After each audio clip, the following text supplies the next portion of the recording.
Ce mercredi 17 mai se déroulait à la salle polyvalente des Chaudanes la cérémonie de remise des prix du concours national de la résistance et de la déportation. Un peu plus de 250 élèves du collège au lycée étaient présents ce jour-ci. Lors de cette cérémonie, le colonel Pierre Desroches était également présent, ainsi que de nombreuses autres personnes importantes pour la remise des prix. Cette remise des prix était accompagnée de l'orchestre New Age.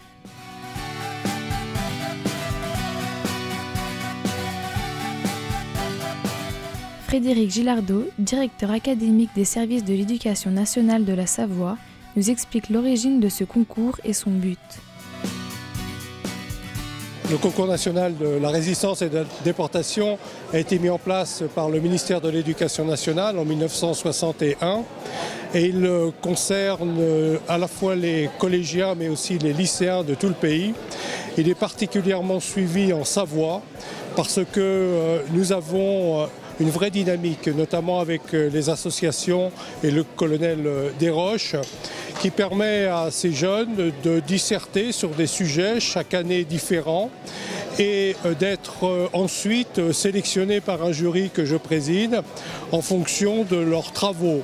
Je dois dire que depuis que ce concours existe, et en particulier en Savoie, les travaux sont toujours très nombreux et d'une grande richesse. C'est dire la qualité des professeurs qui les entourent et des équipes qui permettent à ces élèves de réfléchir sur la mémoire, voire même aller sur des lieux de mémoire.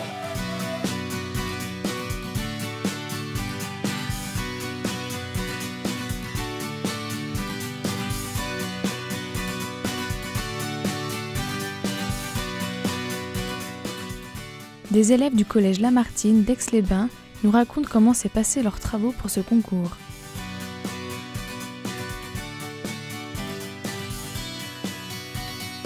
Nous sommes tout d'abord réunis pour constituer un plan, résumer nos idées. Et après, on a fait des recherches de témoignages de déportés pour pouvoir les incorporer dans notre récit. Nous, on a décidé de faire un journal intime qui retraçait la vie du père d'un résistant. Et c'était donc son fils qui allait sur ses traces dans le camp où il avait été déporté.